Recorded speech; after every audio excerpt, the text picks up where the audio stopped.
2, 1.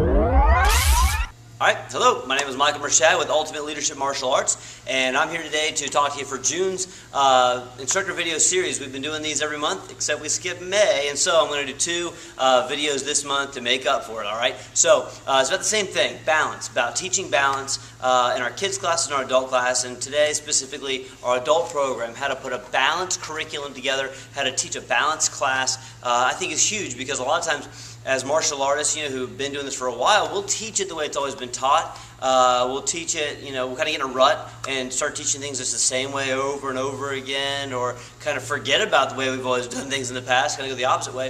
And then sometimes we'll get off on a tangent to where something is really popular, and so we just start teaching it in our classes and kind of losing sight of what we should be teaching.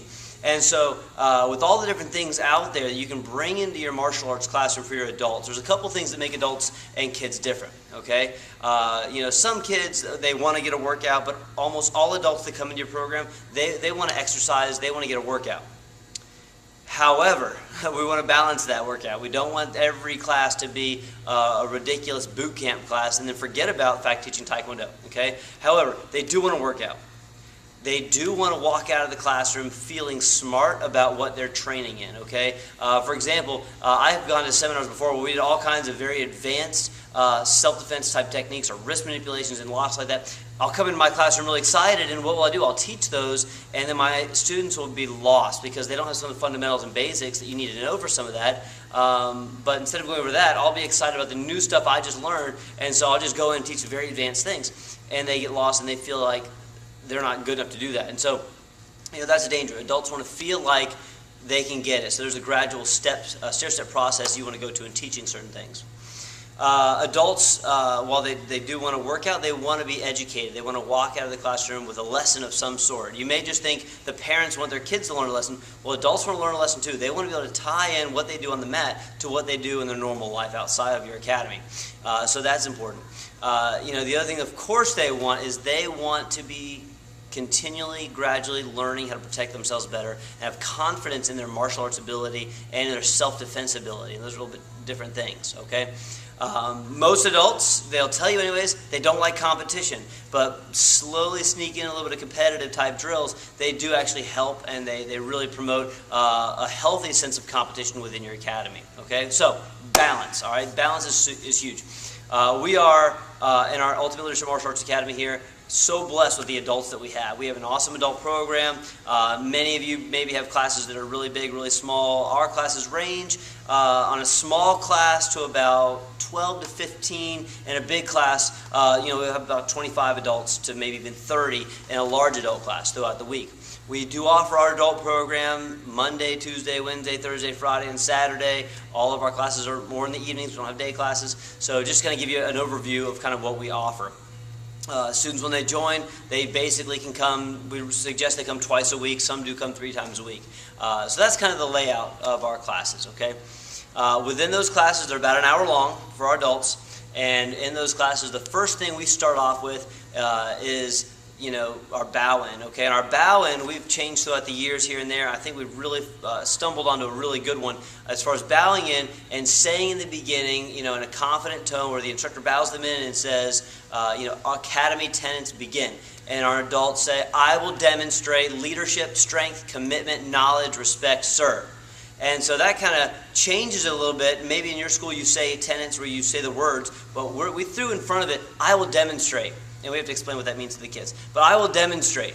An adult understands when they say, I will demonstrate leadership, strength, it starts to seep in a little bit, and they go from what they were doing as a student, maybe in high school, or as a mom at home, or whatever. They come in here and they say, I will demonstrate leadership, strength, commitment, knowledge, respect, serve.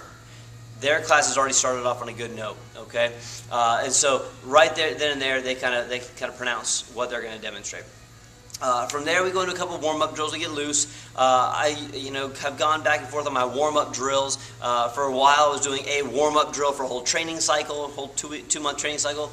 And now we kind of go through a list of different warm-up drills that our instructors can teach the adults. And, it can range from jogging back and forth, up the floor, just something fun, It could be forward V's where you step out with one foot and back, step out with the other foot and back, step out with the other foot and back, and kind of do that for a little while. It could be jump rope. It could be squats. It could be push-ups and crunches. It could be whatever gets the blood flowing. Okay, but I like to change it up now and kind of do something a little bit different every once in a while. So that's your warm-up drill. We go into our stretching routine from there.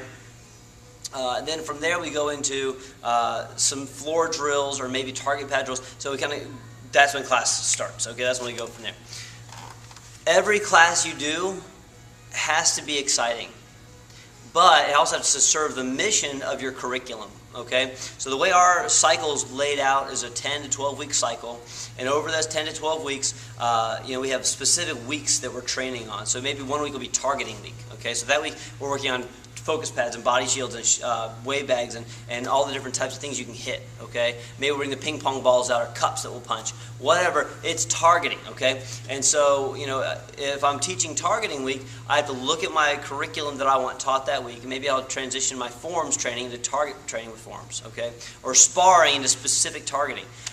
So, you have that specifically set up.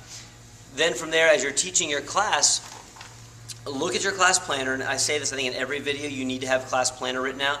You look at your class planner and say, if I were an adult student, would this motivate me? Would this make me want to come back? Would this class right here be something that would make me a better martial artist? Or is this just a boot camp class? Or is this just an old school karate class with no fun, exciting type of drills in there? I like to do a couple drills here and there in my adult program where the adults are either in teams of 2 or 3. And every once in a while, it's a really good idea to switch up their partners, okay? If you're doing a self-defense drill, for example, and you're doing self-defense for a big chunk of your class, that's fine, but switch partners up. That just changes the dynamic of the drill. Maybe their partner they have isn't as excited about it, and so when you switch partners, now all of a sudden they've got a new partner that is excited about the drill. So that's an important part of that, okay? All right, let's talk about more specific, the boot camp concept. Okay, there's so many different programs out there that you can teach in your school that are the fitness type stuff, and I think that stuff's awesome. I think in my regular Taekwondo classes, you can walk out of that thing pretty sweaty. Okay, and so I think that boot camp classes are awesome, but we don't want to just teach fitness in our classes. I love fitness. Okay, I love running, I love doing the push-ups and doing the jumps, and all that stuff is awesome.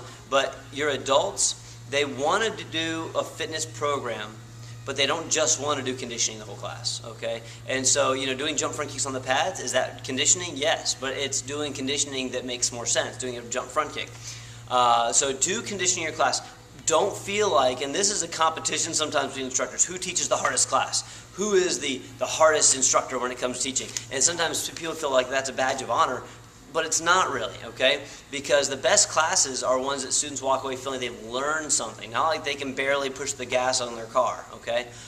So yes, teach and make sure that there is fitness involved in the classes, but you have to balance that out with martial arts experience. When it comes to teaching the martial arts drills, saying get in a back stance, back leg round kick 1, back leg roundhouse kick 2, back leg roundhouse kick 3, that's, that telling them what to do and then saying go. Every once in a while, pick something in your roundhouse kick and be specific on what you want them to do with it. Okay, pivoting their base foot, keeping their guard position, keeping their eyes somewhere. So balancing, keeping them going with teaching them something. So when they leave class, they learn something about the roundhouse kick. Let's say you're doing a punch. So they're in their guard stance and they do a punch, all right, and you talk about rotating the wrist at the last second, okay, and that's what you're teaching them. All right, well, if you go from teaching them about that, also keep your other hand up. Also make sure your fist is really tight. Also make sure your back is straight. Also make sure your eyes are here. And then you give them 15 other things to work on. They're not going to get that twist because you've given them 15 different things to work on. They're going to have to do everything. And so again, balance, okay? So giving them one thing to work on, and then next time when they have that, then work on one other thing. Then work on one other thing. Okay, there's always something additional you can add on. No one's ever going to be perfect with this. So there's always going to be room for growth, okay? So don't overteach. Don't underteach. All right, I guess that's pretty much what I'm getting at. All right, adults just want to have fun too. Adults like to enjoy themselves. So let's say you're doing the hand shields, okay, the square hand targets on the pads. Man, my adults love those things. You get the bag gloves out sometimes and hit those, all right, and you do many different drills with those hand pads on. That's a lot of fun right there, okay? But It's doing martial arts drills. It's building skills. Sometimes we'll have the square hand tuckers on, and we'll swing at the ears, and they'll block, and then they'll do hook, punch, then uppercut, grab it, and do a knee strike. If you haven't done those type of drills, put them in your classes because you'll have fun just demonstrating them. I'll get out there sometimes, start demonstrating, and then I'll want to do that class with them. And so, again, what would you want to do if you were a student that would make you want to come back to another class? Last thing that I'm going to cover, and that's sparring. If your program has sparring in it, which is an awesome way to build reflexes and instincts when it comes to fighting, you want to make sure that you have a balance in that too. Some schools, again, they pride themselves on, well, we spar hard, okay? And that's fine. If that's the clientele you want to gravitate towards or gravitate towards you, that's fine, okay? Our program is open to so many different people that when you get to certain levels, we pop a little bit, but it's a gradual process. If you come in here at an orange belt level and you start sparring and somebody pops you in the head, you're not going to want to continue. And so the bottom line is you have to balance that, okay? So we work on speed and accuracy. We work on that light contact at first, and then throughout your training, maybe you'll build up to where you're typing medium speed or medium power. But really important that you balance that out and watch who you have sparring who in your classes. It doesn't take much for some people who are sparring someone who's either really good, really fast, or really has bad self-control, and they get popped by that person. If they don't have a good relationship with that person, they're going to take it personally, and they're just going to quit. Okay, they're not going to tell you why. They're not going to say, because Tommy hit me in the head with a roundhouse kick really hard. They're just going to quit. They'll say, I don't have time. They'll say, something else came up, or I don't have money for it anymore. They'll make up excuses so that they don't have to tell you that they got hit really hard, okay? And so we want to make sure, look who they're with. Is this a balanced match? If it's not, switch them, okay? It's not going to be a really hard thing to do. If you have no choice, because let's say you have 3 people that show up, and you've got one person significantly more shy as far as their sparring goes, and 2 people that are really gruff and rough, and they like to smack down, and today's drill is sparring. Well, maybe they don't spar that day. Maybe they do sparring drills in the bags. Maybe they even do sparring combos towards each other with no contact, and they build that up, okay? So there are different ways you can adapt your classes. All right, make a class planner.